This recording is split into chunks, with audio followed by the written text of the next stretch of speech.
Human resource management, मानव संसाधन प्रबंध। Human resource management एक ऐसी प्रैक्टिस है, एक ऐसा काम है जिसमें किसी संस्था के लिए एम्प्लॉइज को रिक्रूट किया जाता है, सिलेक्ट किया जाता है, डिप्लॉय किया जाता है और उनको मैनेज किया जाता है। ह्यूमन रिसोर्स का मतलब किसी ऑर्गेनाइजेशन में काम करने वाले सभी एम्प्लॉइज से होता है। ह्यूमन रिसोर्स मैनेजमेंट का इम्पोर्टेंस होता है कि इसकी वजह से इफेक्टिव यूटिलाइजेशन हो पाता है संस्था के रिसोर्सेज का। इससे मेंटेन होते हैं गुड रिलेशन एम्प्लॉयर और मैनेजमेंट के बीच में और एम्प्लॉय और मैनेजमेंट के बीच में। इससे डेवलपमेंट होता है ह्यूमन रिसोर्स का। जो ह्यूमन होते हैं उनकी स्किल इंप्रूव होती हैं। गुड एनवायरनमेंट होता है वर्कर्स के लिए। गोल हार्मोनी बनती है। गोल हार्मोनी का मतलब होता है इंडिविजुअल गोल्स जो भी होते हैं एम्प्लॉइज के अपने और ऑर्गेनाइजेशनल गोल जो संस्था के गोल होते हैं उनमें आपस में सामंजस्य बिठाया जाता है, हार्मोनाइजेशन किया जाता है। एम्प्लॉय सेटिस्फैक्शन संभव होता है, एम्प्लॉय डिसिप्लिन मेंटेन होता है और साथ ही साथ एम्प्लॉय जो मोराल है उसमें भी वृद्धि होती है। नेक्स्ट है functions of human resource management. Human resource management के कार्य। ह्यूमन रिसोर्स मैनेजमेंट के कार्य काफी विस्तृत होते हैं। किसी संस्था में काम करने वाले एम्प्लॉय से रिलेटेड जो भी काम है वो सब इनके दायरे में आता है।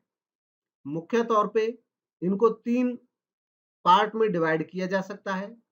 जितने भी ह्यूमन रिसोर्स मैनेजमेंट के फंक्शंस हैं उनको क्लासिफाई किया जा सकता है 3 कैटेगरीज में। Managerial function, operative function, advisory function. Managerial functions में वो फंक्शन आते हैं जो मैनेजमेंट के जनरल फंक्शन है, जो सभी टाइप के मैनेजर्स को करने होते हैं। इनमें planning, organising, staffing, directing, controlling ये सब आते हैं। अब बारी आती है operative function. Operative function human resource management का ऐसा फंक्शन होता है जो उसका अपना एक स्पेशलाइजेशन का काम होता है। आमतौर पे स्टाफिंग के जो काम होता है वो सारा का सारा ह्यूमन रिसोर्स मैनेजमेंट का ऑपरेटिव फंक्शन ही कहलाता है। तो स्टाफिंग को ऑपरेटिव फंक्शंस में भी शामिल किया जाता है और इसके अलावा procurement, recruitment selection, development, compensation, motivation, maintaining personal record, maintaining industrial and employ relation ये सब एचआरएम के फंक्शंस।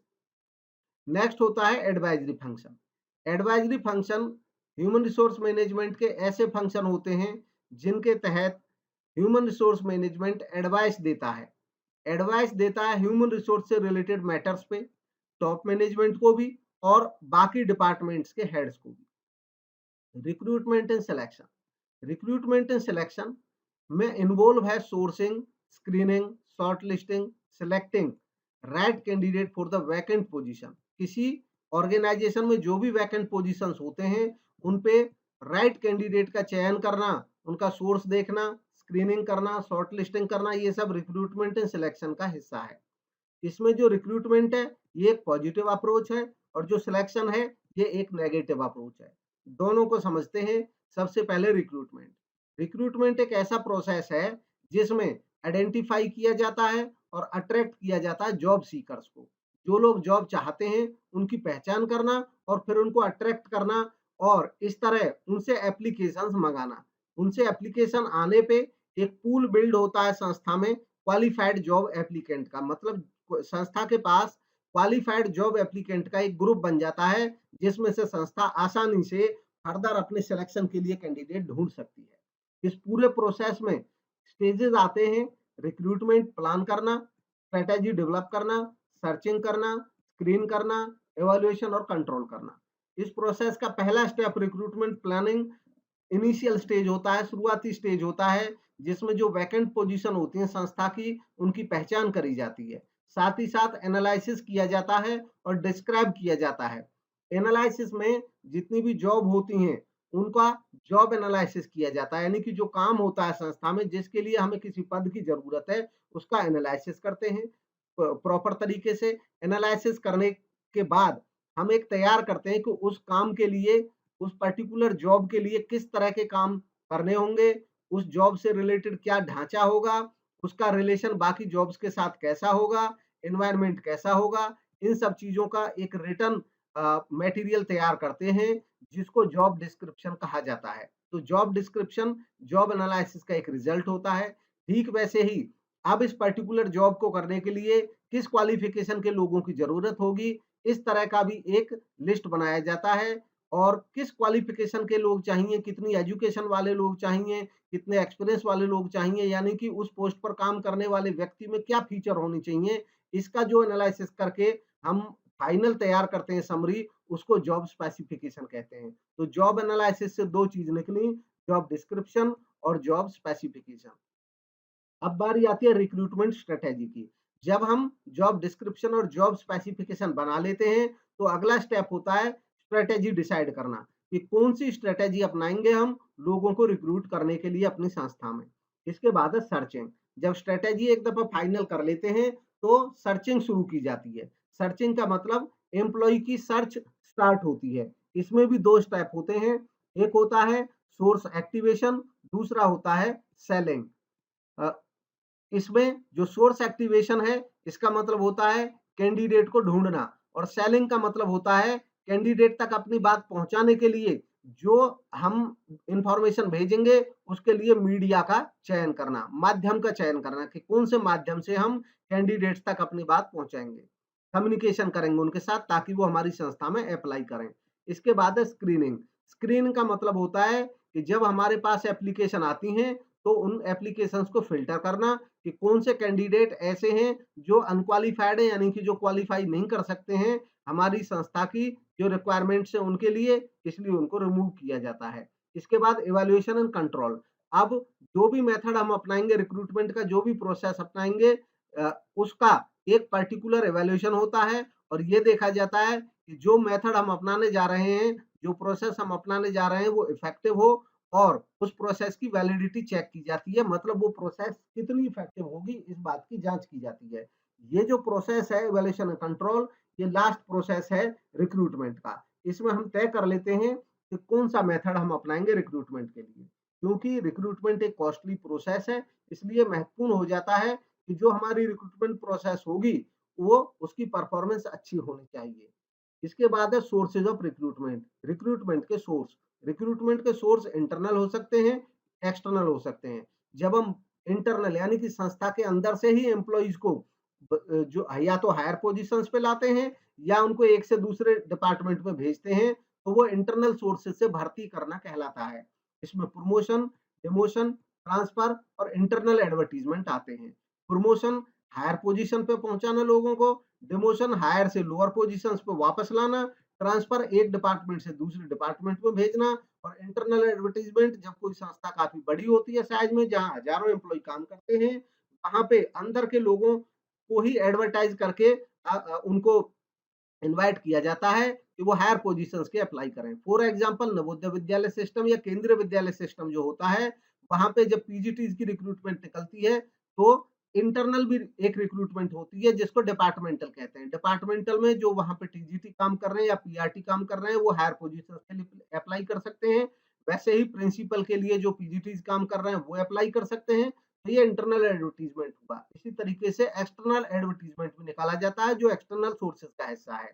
अब आते हैं एक्सटर्नल सोर्सेज। इसमें डायरेक्ट रिक्रूटमेंट करना, एम्प्लॉयमेंट एक्सचेंज के माध्यम से रिक्रूटमेंट करना, एम्प्लॉयमेंट एजेंसी से संपर्क करना, एडवर्टीजमेंट कराना, प्रोफेशनल एसोसिएशन के माध्यम से रिक्रूटमेंट करना, कैंपस रिक्रूटमेंट करना।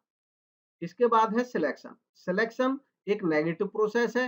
इसके अंतर्गत हम ये देखते हैं कि जिन एप्लीकेंट्स ने हमारे यहाँ अप्लाई किया है उनमें से जो रेलिवेंट क्वालिफिकेशन रखते हैं ऐसे इंडिविजुअल्स को चूज करना संस्था के लिए। इसका जो रिजल्ट होता है सिलेक्शन प्रोसेस का वो ये होता है कि जो अनसूटेबल कैंडिडेट होते हैं वो एलिमिनेट हो जाते हैं, मतलब वो छूट जाते हैं, और जो सूटेबल कैंडिडेट है वो रह जाते हैं। इसमें एक साइंटिफिक टेक्निक फॉलो की जाती है ताकि हम किसी पर्टिकुलर जॉब के लिए अप्रोप्रिएट पर्सन को चूज कर सकें। सिलेक्शन की प्रोसेस में कई स्टेप्स होते हैं, जैसे प्रिलिमिनरी इंटरव्यू। ये सबसे शुरुआती जनरल और बेसिक इंटरव्यू होता है। ये इसलिए लिया जाता है ताकि शुरुआत में ही ऐसे लोग जो पूरी तरह अनफिट हैं उनको एलिमिनेट कर सकें, उनको बाहर कर सकें। इसके बाद जो बाकी कैंडिडेट हैं उनसे एप्लीकेशन रिसीव की जाती है। एप्लीकेशन जो रिसीव की जाती है उसमें कैंडिडेट के बारे में इंफॉर्मेशन ली जाती है, जैसे कि उनका बायोडाटा मांगना, वर्क एक्सपीरियंस प्राप्त करना, उनकी हॉबीज के बारे में जानना, उनके इंटरेस्ट के बारे में जानना। इसके बाद स्क्रीनिंग एप्लीकेशंस। अब जो एप्लीकेशन रह जाती है हमारे पास उनमें भी स्क्रीनिंग की जाती है। इसके लिए एक स्क्रीनिंग कमेटी बनाई जाती है जो ये देखती है कि लोगों के क्वालिफिकेशन, वर्क एक्सपीरियंस कैसे हैं। जो मैच नहीं करते हमारी संस्था की रिक्वायरमेंट को, उनको अलग कर दिया जाता है। बाकी जो कैंडिडेट हैं उनको फर्दर आगे के लिए बुलाया जाता है और एम्प्लॉयमेंट टेस्ट अरेंज किए जाते हैं। एम्प्लॉयमेंट टेस्ट जो होते हैं ये एम्प्लॉय के टैलेंट को और उनकी स्किल्स को देखने के लिए किए जाते हैं। वेरियस एम्प्लॉयमेंट टेस्ट किए जाते हैं जिनमें इंटेलिजेंस टेस्ट होते हैं, कुछ एप्टीट्यूड टेस्ट होते हैं, कुछ प्रोफिशिएंसी टेस्ट होते हैं, कुछ पर्सनालिटी टेस्ट होते हैं। इंटेलिजेंस टेस्ट एक पर्सन की इंटेलिजेंस को जानने के लिए किया जाता है। एप्टीट्यूड टेस्ट उस पर्सन की एबिलिटी को जानने के लिए किया जाता है कि वो नए काम को कितनी जल्दी सीख सकता है।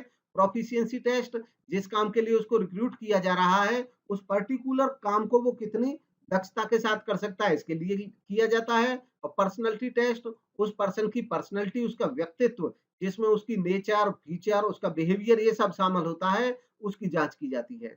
नेक्स्ट है एम्प्लॉयमेंट इंटरव्यू। अब इसके बाद एम्प्लॉयमेंट इंटरव्यू होता है। एम्प्लॉयमेंट इंटरव्यू में ये देखा जाता है कि जो कैंडिडेट की जो स्किल सेट है, मतलब जितनी भी उसके पास स्किल है उनको देखा जाता है और संस्था में वो अपनी एबिलिटी के हिसाब से काम कर सकता है, इस बात की जांच की जाती है। Checking references. रेफरेंसेस होते हैं कि किसी कैंडिडेट से पूछा जाता है कि वो कुछ ऐसे लोगों के नाम दे संस्था को जहां वो पहले जिनके साथ काम कर चुका है या जो उस पर्सन के बारे में जानकारी दे सकते हैं, लेकिन ये क्लोज रिलेटिव नहीं होने चाहिए।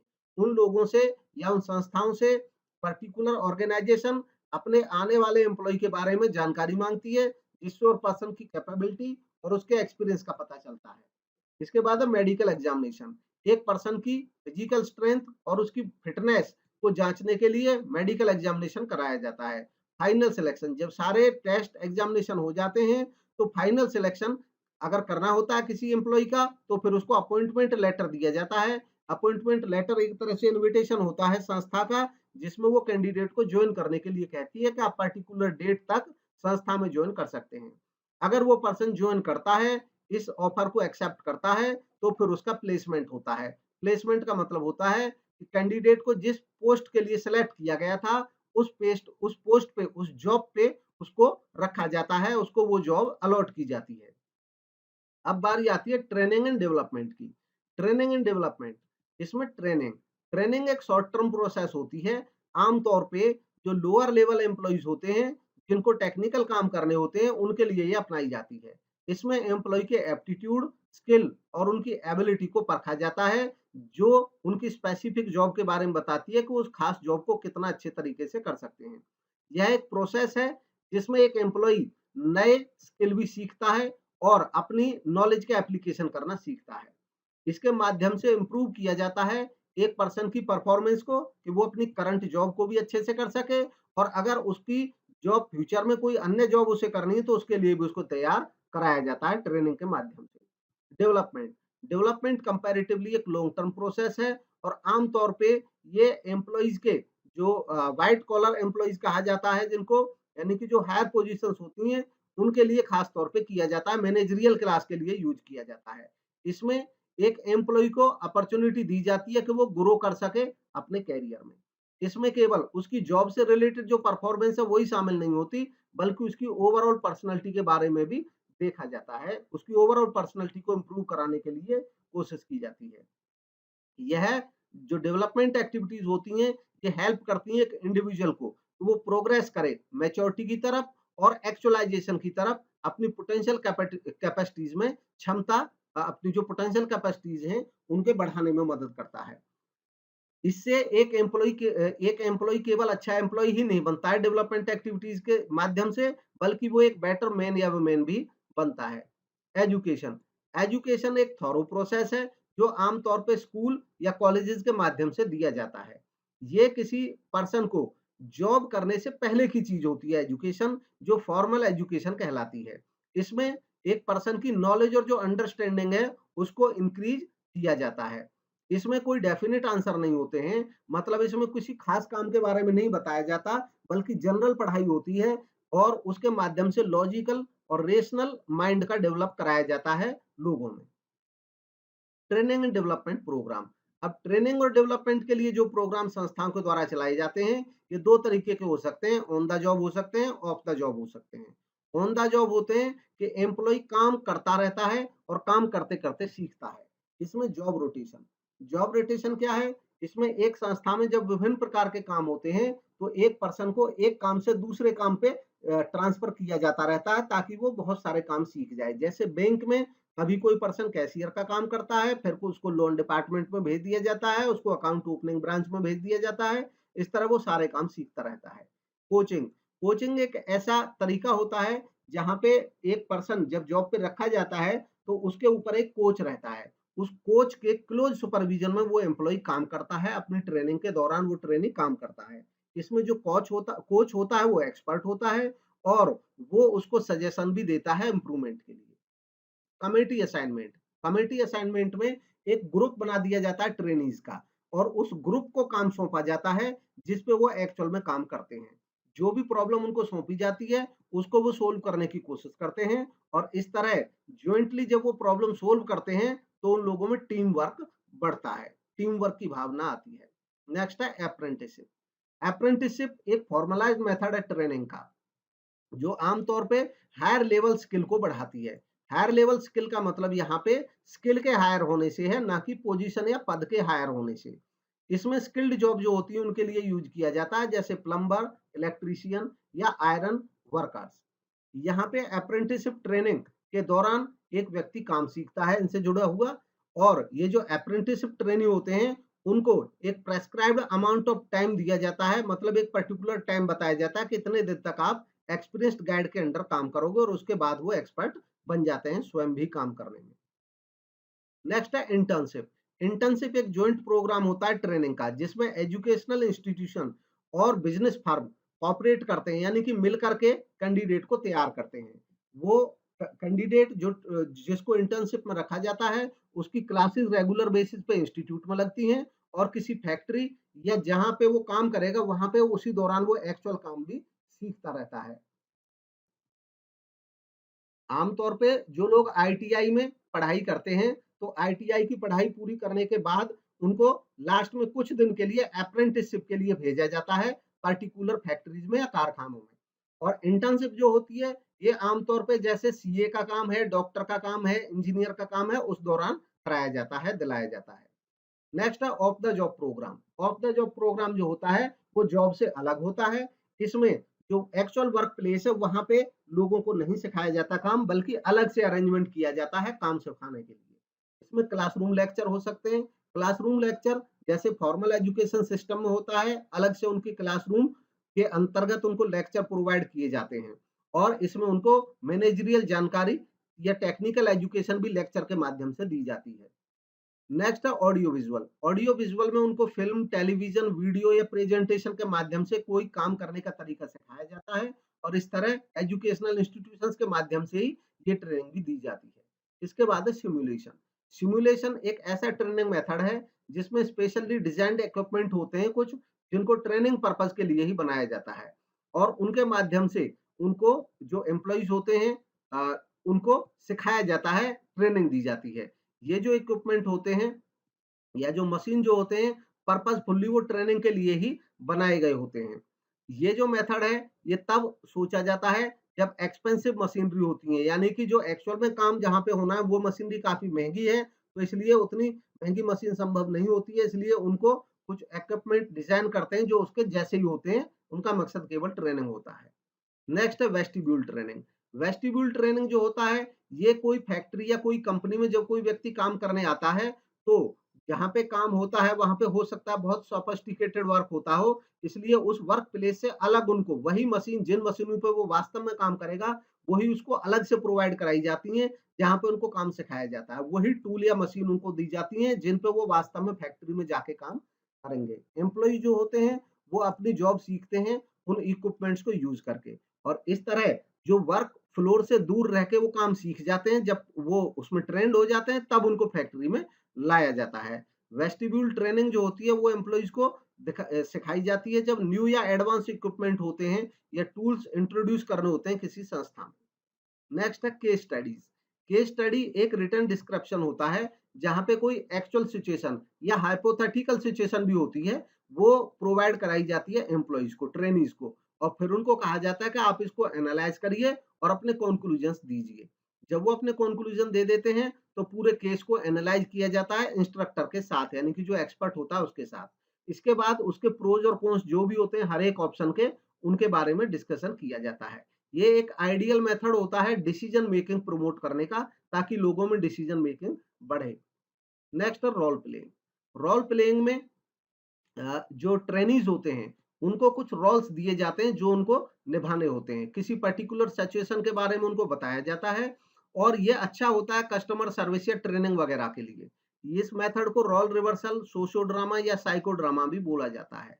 यहाँ पे जो ट्रेनीज हैं वो एक गिवन रोल जो उनको दिया जाता है उसको प्ले करते हैं। दो या दो से ज्यादा ट्रेनी देखे जाते हैं और उनको तब रोल असाइन कराए जाते हैं अलग अलग एक पर्टिकुलर सिचुएशन में, और अब उनको जो सिचुएशन है वो भी एक्सप्लेन कर दी जाती है उस ग्रुप में। कोई रिटर्न लाइंस नहीं दी जाती है उनको बोलने के लिए।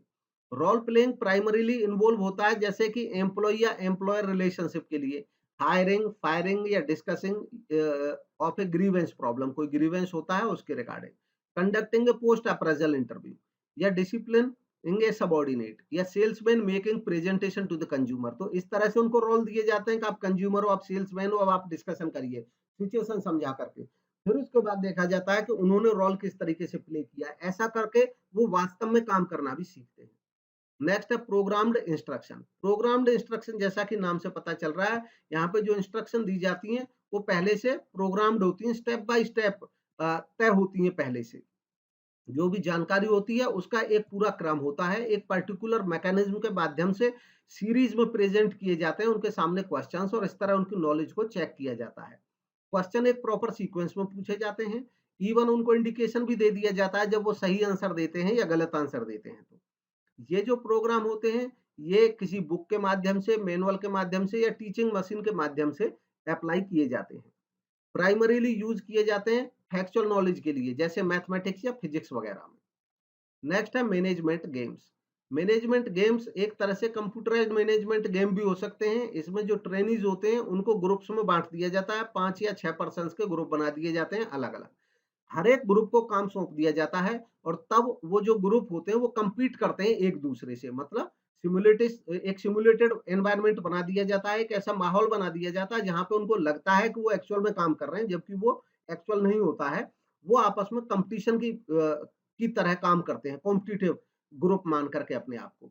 इस तरह हर एक ग्रुप जो होता है वो डिसाइड करता है सर्टेन सिचुएशंस में कि कितना खर्च करना है, अगर कोई एडवर्टाइजमेंट का प्रोजेक्ट उनको मिला है तो, या कितना प्रोड्यूस करना है अगर प्रोडक्शन का काम मिला है तो, या इन्वेंट्री को कैसे मेंटेन करना है, और या किस तरीके से किसी प्रोडक्ट को प्रोड्यूस करना है। इस तरीके से ये देखा जाता है कि कौन सा ग्रुप बेटर कर रहा है। नेक्स्ट है कंपनसेशन। कंपनसेशन का मतलब हर एक टाइप के पे या रिवार्ड से जो एम्प्लॉय को उसके काम करने के बदले में संस्था के द्वारा उसको दिया जाता है। कंपनसेशन डायरेक्ट फॉर्म में भी हो सकता है, इनडायरेक्ट फॉर्म में भी हो सकता है। डायरेक्ट फाइनेंशियल पेमेंट में जैसे कि wages, salary, incentive, commission, bonus हो सकते हैं। इनडायरेक्ट पेमेंट में उनको इनडायरेक्टली बेनिफिट दिया जाता है, जैसे एम्प्लॉय के इंश्योरेंस की पेमेंट एम्प्लॉयर के द्वारा किया जाना या उनके वैकेशन का अरेंजमेंट किया जाना। डायरेक्ट फाइनेंशियल पेमेंट भी दो तरीके के हो सकते हैं, टाइम बेस्ड हो सकते हैं या परफॉर्मेंस बेस्ड हो सकते हैं। टाइम बेस्ड जो होते हैं वो सैलरी या वेजेस होते हैं, इनको डेली, वीकली, मंथली या एनुअली बेसिस पे दिया जाता है। परफॉर्मेंस बेस्ड प्लान जो होते हैं उनमें सैलरी या वेजेस जो होता है वो पीस वर्क के हिसाब से दी जाती है, यानी कि जितना वो काम करेंगे उसके हिसाब से उनको सैलरी या वेजेस दिया जाता है। Types of compensation. अब कंपनसेशन के डिफरेंट टाइप्स, इनमें वेजेज एंड सैलरी। वेजेज जो होता है वो आमतौर पे अवरली यानी कि घंटे की दर से दिया जाता है, जबकि सैलरी जो होती है वो आमतौर पे मंथली रेट में दिया जाता है। इंसेंटिव, इंसेंटिव का मतलब होता है वेजेज और सैलरी के अलावा उसके अतिरिक्त जो भी एम्प्लॉय को मोटिवेट करने के लिए दिया जाता है। आमतौर पे वो उसकी प्रोडक्टिविटी या उसकी सेल या संस्था के प्रॉफिट या कॉस्ट कमी का जो एफर्ट होता है एम्प्लॉय का उसके आधार पे दिए जाते हैं।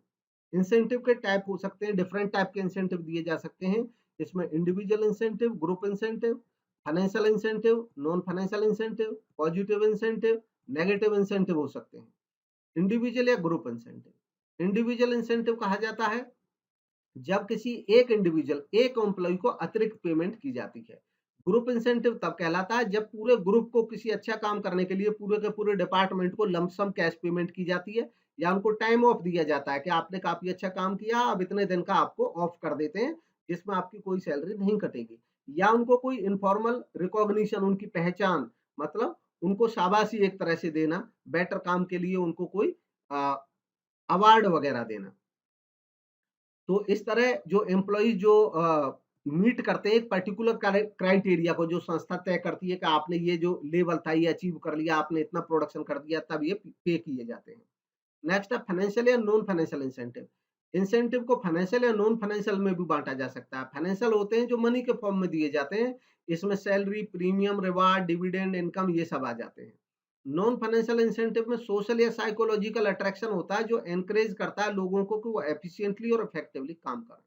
नॉन फाइनेंशियल इंसेंटिव हो सकते हैं delegation of responsibility, lack of fear, workers participation, title या प्रमोशन, मतलब उनका टाइटल प्रमोशन करना या प्रमोशन देना परमानेंट बेसिस पे, constructive aptitude, attitude, security of service, good leadership etcetera. Positive and negative, जो इंसेंटिव होते हैं उनको पॉजिटिव और नेगेटिव में भी क्लासिफाई किया जा सकता है। रिवार्ड आमतौर पे पॉजिटिव इंसेंटिव होते हैं और पेनल्टी नेगेटिव इंसेंटिव होते हैं। किसी भी टाइप का रिवार्ड दिया जाता है पॉजिटिवली मोटिवेट करने के लिए जब वो ऑब्जेक्टिव्स को अचीव कर लेते हैं। तो अगर वो ऑब्जेक्टिव्स को अचीव नहीं कर पाते हैं तो ऐसे केस में उनको नेगेटिव पनिशमेंट के फॉर्म में कोई पेनल्टी वगैरह दिए जाते हैं। उनमें उनका ले ऑफ यानी कि जबरन छुट्टी, discharge, reduction of salary, disapproval by employer, ये सब होता है। नेक्स्ट है परफॉर्मेंस इवैल्यूएशन। परफॉर्मेंस इवैल्यूएशन में एक पर्सन की जो परफॉर्मेंस होती है उसको इवैल्यूएट किया जाता है। ये एक ऐसा मैकेनिज्म होता है जो प्रोवाइड कराता है फीडबैक और डॉक्यूमेंटेशन तैयार करता है एक एम्प्लॉय की परफॉर्मेंस का, यानी कि जो एम्प्लॉय की परफॉर्मेंस है उसके लिखित दस्तावेज तैयार भी किए जाते हैं। परफॉर्मेंस इवैल्यूएशन एक कंस्ट्रक्टिव टूल है जो असिस्ट करता है एम्प्लॉयज को मेंटर करने में, मतलब उनको सुपरवाइज करने में, उनको लीड करने में, कि किस तरीके से उनका डेवलपमेंट हो सके और किस तरीके से वो इम्प्रूव कर सकते हैं। Performance evaluation method. Performance evaluation के बहुत से मेथड्स हैं जिनमें मेजर हैं self evaluation method. Self evaluation method एक ऐसा मेथड होता है जिसमें एक एम्प्लॉय को ही कहा जाता है कि आप अपने आप जज करिए। उसके लिए पहले से प्री डिटरमाइंड क्राइटेरिया सेट कर दिया जाता है कि आप अगर इतना प्रोडक्शन कर रहे हैं तो आप एक्स श्रेणी के हैं, अगर आप इतना कर रहे हैं तो वाई श्रेणी के हैं। फिर एम्प्लॉय को खुद बोला जाता है कि आप अपनी ग्रेडिंग स्वयं करिए। 360 डिग्री फीडबैक। 360 डिग्री फीडबैक एक ऐसा परफॉर्मेंस इवैल्यूएशन का मेथड है जिसमें एक एम्प्लॉय के सबऑर्डिनेट, उसके superior, PR, even client and customer सब हिस्सा लेते हैं। एक क्वेश्चनर बना दिया जाता है और वो क्वेश्चनर प्रोवाइड कर दिया जाता है इन सबको। उस क्वेश्चन के आंसर ये सब लोग देते हैं, क्योंकि इसमें एक एम्प्लॉय के चारों तरफ के लोग, चाहे उसके जूनियर हैं, चाहे उसके सीनियर हैं, चाहे उसके पीआर हैं, चाहे उसके कस्टमर हैं, क्लाइंट हैं, जो भी उससे रिलेटेड है, उन सबसे उसके बारे में जानकारी मांगी जाती है। इसलिए इसको 360 डिग्री फीडबैक बोला जाता है। नेक्स्ट है management by objective, MBO. Management by objective एक ऐसा तरीका है जिसमें मैनेजर और एम्प्लॉय मिलकर के कोई स्पेसिफिक ऑब्टेनेबल ऑब्जेक्टिव्स सेट करते हैं, साथ ही साथ उनकी डेडलाइन सेट करते हैं और एम्प्लॉय उनको प्राप्त करने की कोशिश करते हैं। इसके माध्यम से जो मैनेजमेंट होती है वो एक तरह से ऑब्जेक्टिव्स के माध्यम से एम्प्लॉय को मैनेज करने का काम करती है कि आपको ऑब्जेक्टिव सेट कर दिए आपके लिए, अब आप इनको अचीव करने का काम करेंगे। नेक्स्ट है checklist evaluation method. Checklist evaluation method checklist evaluation method में एक क्वेश्चंस की एक पूरी सीरीज होती है। ट्रेडिशनली उनमें यस और नो के ऑप्शंस होते हैं और जो एक पर्सन की उसकी परफॉर्मेंस से जुड़े होते हैं। इसके माध्यम से ये देखा जाता है कि कितनी परफॉर्मेंस ऐसी हैं जिन पे नो का निशान लगा है और कौन सी चीज ऐसी है जिन पे यस का निशान लगा है। अगर किसी पर्टिकुलर एम्प्लॉय के लिए नो का निशान ज्यादा लगा हुआ तो इसका मतलब बहुत सारी चीजें ऐसी हैं जहां पे उसकी परफॉर्मेंस डाउन है और उसको ट्रेनिंग की रिक्वायरमेंट है। इस चेकलिस्ट को यूज किया जा सकता है एक क्विक वे के तौर पे, जिससे एम्प्लॉयज को हम आइडेंटिफाई कर सकते हैं कि कौन कौन सी डेफिशिएंसी किस पर्सन में किस किस एरिया में है। नेक्स्ट है पीयर रिव्यू। पीयर रिव्यू के अंतर्गत ये ऐसी प्रोसेस है जिसमें एनोनिमस फीडबैक लिया जाता है किसी एम्प्लॉय के बारे में, उसके कुलीग से या टीममेट से या पीयर से, उसकी परफॉर्मेंस के बारे में। क्वांटिटेटिव इवैल्यूएशन में जो इवैल्यूएशन होता है वो मेनली डेटा बेस्ड रहता है, जिसमें हम स्टैटिस्टिक्स का यूज करते हैं और कई स्टैंडर्ड्स डेवलप करते हैं जिससे एम्प्लॉय की परफॉर्मेंस को चेक कर सकते हैं। ये प्रोसेस शुरू होती है, एक फॉर्मुलेशन किया जाता है स्टैंडर्ड्स का, जिनके अगेंस्ट हम एम्प्लॉय की परफॉर्मेंस को मेजर कर सकते हैं। जब मेजर कर सकते हैं तो उनको हम कोई वेटेज देते हैं, कोई डेटा देते हैं, कोई नंबर देते हैं। नेक्स्ट है ग्राफिक स्केल ऑफ परफॉर्मेंस। इसमें ग्राफिक स्केल में एक स्केल पे किसी परफॉर्मेंस का एवेल्यूएशन किया जाता है, किसी एम्प्लॉय की परफॉर्मेंस का स्केल एक तैयार किया जाता है। स्केल का मतलब होता है कि पर्टिकुलर ग्रेड, जैसे 1 to 10 के स्केल दे दिए किसी को। अब ये देखेंगे कि किसी पर्टिकुलर फीचर में उसको कौन सा स्केल 1 to 10 में कौन सा नंबर दिया जा सकता है। ऐसे ही अलग अलग फीचर्स के आधार पर पूरी इसकी स्केलिंग की जाती है। एम्प्लॉय परफॉर्मेंस में जो उसके टास्क होते हैं उनके अकॉर्डिंग उसकी ग्रेडिंग तय हो जाती है। नेक्स्ट है some specific terms related to HRM. अब एचआरएम से रिलेटेड कुछ खास टर्म्स, जैसे फ्रिंज बेनिफिट। फ्रिंज बेनिफिट एक वर्ड यूज किया जाता है एम्प्लॉय को दिए गए ऐसे बेनिफिट्स के लिए जो उसके सैलरी के अलावा उसको दिए जाते हैं, जैसे प्रोविडेंट फंड की facility, gratuity, medical care, hospitalisation, accident relief, health insurance, canteen, uniform etcetera. इनका जो खर्च संस्था करती है अपने एम्प्लॉयज पे, इनको एम्प्लॉयज के लिए फ्रिंज बेनिफिट कहा जाता है। Job analysis. जॉब एनालिसिस एक ऐसा प्रोसेस है जिसमें आइडेंटिफाई किया जाता है, एनालाइज किया जाता है और डिटरमाइन किया जाता है ड्यूटीज को, रेस्पॉन्सिबिलिटीज को, स्किल को, एबिलिटी को, जो किसी पर्टिकुलर जॉब से जुड़ी होती हैं। Job description. जॉब एनालिसिस के आधार पे उस पर्टिकुलर जॉब से जुड़ी हुई जो responsibilities, requirement, functions, duties, location, environment, condition होते हैं, इन सब का जो रिटर्न फॉर्म होता है उसको जॉब डिस्क्रिप्शन बोला जाता है। इससे उस जॉब के बारे में जानकारी लेने में मदद मिलती है। जॉब एनालिसिस से जॉब डिस्क्रिप्शन के अलावा जॉब स्पेसिफिकेशन की भी जानकारी होती है। जॉब स्पेसिफिकेशन क्या होता है? इसमें पर्टिकुलर जॉब के लिए क्या स्पेसिफिकेशन चाहिए हमें किसी कैंडिडेट में, मतलब हम कोई कैंडिडेट उस जॉब पे लाएंगे करने के लिए, तो उसमें क्या खासियत होनी चाहिए, उसकी क्वालिफिकेशन कितनी होनी चाहिए, एजुकेशन क्या होनी चाहिए और उसका जो एक्सपीरियंस है वो कितना होना चाहिए। ये एचआर टीम को मदद करता है जब वो एम्प्लॉय हायर करते हैं उस समय। जॉब इवैल्यूएशन एक ऐसा काम है जिसमें हम कंपैरेटिव एनालिसिस करते हैं किसी पर्टिकुलर जॉब का, एक जॉब का दूसरे जॉब के साथ। इससे हम ये तय कर पाते हैं कि उस पर्टिकुलर जॉब की रिलेटिव वैल्यू या रिलेटिव वर्थ क्या है। रिलेटिव मतलब इन कंपैरिजन टू अदर। जैसे अगर हम अकाउंटेंट को 20,000 दे रहे हैं, तो अब हम मान लो इंजीनियर अपॉइंट कर रहे हैं तो उसको कितना देंगे। तो अब इसके लिए हमें क्या करना पड़ेगा, रिलेटिव वर्थ जाननी पड़ेगी कि अकाउंटिंग का काम क्या है, उसकी वैल्यू क्या होनी चाहिए, इंजीनियर का कितना है। अगर हम अकाउंटेंट का कोई सबॉर्डिनेट रख रहे हैं अकाउंट एग्जीक्यूटिव, तो उसका कितना होना चाहिए। तो इस सब रिलेटिव वैल्यू पता करके हमें जॉब और सैलरी या वेज डिटर्मिनेशन में मदद मिलती है जॉब इवैल्यूएशन के माध्यम से। Managerial training. ये जो मैनेजमेंट क्लास के लोग होते हैं उनको ट्रेनिंग जो दी जाती है उसको मैनेजरियल ट्रेनिंग कहा जाता है। खास तौर पे जब मैनेजरियल रोल किसी पर्सन को लेना होता है, यानी कि अब वो मैनेजरियल रोल पे जाएगा तो उससे पहले उसको रेडी करने के लिए भी ये ट्रेनिंग दी जाती है। Non monetary benefit. Non monetary benefit ऐसे बेनिफिट्स होते हैं जो मनी के अलावा अन्य फॉर्म में दिए जाते हैं। इसमें चैलेंजिंग जॉब रिस्पॉन्सिबिलिटी देना, रिकॉग्नाइज करना मेरिट का, रिकॉग्निशन करना यानी कि अवार्ड देना, ग्रोथ प्रोस्पेक्टस प्रोवाइड कराना, competent supervision, comfortable working condition, job sharing, flexi timing, ये सब नॉन मोनेटरी बेनिफिट्स कहलाते हैं एम्प्लॉय के लिए। Profit sharing. प्रॉफिट शेयरिंग एक मेथड है रेम्युनरेशन देने का ही, कि जो सैलरी मिलती है, वेजेस मिलती है एम्प्लॉय को, उसके अलावा नेट प्रॉफिट संस्था को जो होंगे उनका भी एक पर्टिकुलर परसेंटेज उनको दिया जाता है। तो ये था एचआर के बारे में, ह्यूमन रिसोर्स मैनेजमेंट के बारे में वीडियो। ह्यूमन रिसोर्स अपने आप में एक काफी बड़ा सब्जेक्ट है। ह्यूमन रिसोर्स पे बकायदा एक पीजी डिग्री होती है, आप एमबीए एचआर से कर सकते हैं। तो इतना ज्यादा जो वास्ट सब्जेक्ट है उसका संभव नहीं है कि किसी एक या दो या चार वीडियो में भी उसको कंपाइल किया जा सके। हालांकि फिर भी जो मेजर चीजें जो पीजीटी एग्जाम्स में पूछे जाने की संभावना रहती है, एक बिल्डिंग बेस जो है वो इसमें पूरा करने की कोशिश की गई है। इसके अलावा हम ह्यूमन रिसोर्स से रिलेटेड एक क्वेश्चनायर बनाएंगे। जैसे ग्रुप में क्वेश्चन डालते हैं, क्वेश्चन डालेंगे, आप अटेम्प्ट करेंगे, उनका आंसर देंगे। जो क्वेश्चन है वो प्रीवियस एग्जाम्स में आए हुए हैं उन पे बेस्ड होगा, और फिर उनके ऊपर भी अब हम वीडियो बनाएंगे। आने वाले जो वीडियोज होंगे चैप्टर से रिलेटेड, उनके साथ साथ उस चैप्टर से रिलेटेड जो क्वेश्चन होगा उस पर भी वीडियो बनाया जाएगा, ताकि प्रैक्टिस आपकी एग्जाम के लिए अच्छे से हो सके। आपको वीडियो अच्छा लगा तो लाइक जरूर करें, कमेंट के माध्यम से आप अपने व्यूज हम तक पहुंचा सकते हैं।